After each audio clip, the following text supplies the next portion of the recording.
Bugun biz sizlar bilan O'zbekiston sanoati qurilishi, nafaqat sanoat qurilishi, balki tabiat muhiti uchun ham juda zarur bo'layotgan texnika avtopolivomochniy, ya'ni o'zi suv sepib yuvar avtomobil haqida gaplashamiz.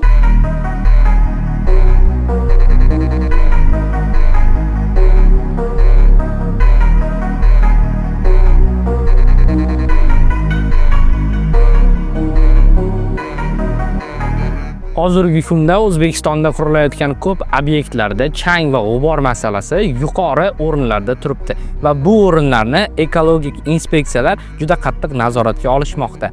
Xo'sh, avtomobillar obyektlardan chiqqanda va chang ko'tarilganda ushbu avtomobilimiz eng zo'r bu muammoning yechimi hisoblanadi. Kabinadan chiqmasdan boshqarish.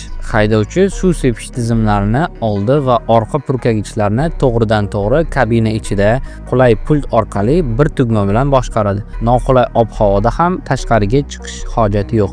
30 metrgacha suv purkaydigan suv parlantirgich vadomet mashinaning orqa qismiga maxsus generator va suv parlantirgich uskunasi o'rnatilgan. Uning yordamida siz 30 metrgacha bo'lgan balandlikdagi daraxtlar va bino fasadlarini yuvishingiz, havodagi changni zumda yerga bostirishingiz va hatto favqulodda holatlarda yong'inni o'chirishingiz mumkin. Yoz issig'iga va qish sovuqlariga to'liq moslashgan bu texnika -20 dan +50 gradusgacha bo'lgan haroratlarda va 90% namlikda ham benuqson ishlaydi. Ya'ni O'zbekistonning o'ta issiq yoziga ham, qahraton qishiga ham to'liq javob bera oladi. Ko'p tarmoqli qo'llanilishi ushbu avtomobil nafaqat qurilishda, balki ko'kalamzorlashtirish, yo'llarga suv sepish, asfalt haroratini tushirish hamda obodonlashtirish ishlarida ham beminnat yordamchingizga aylanadi.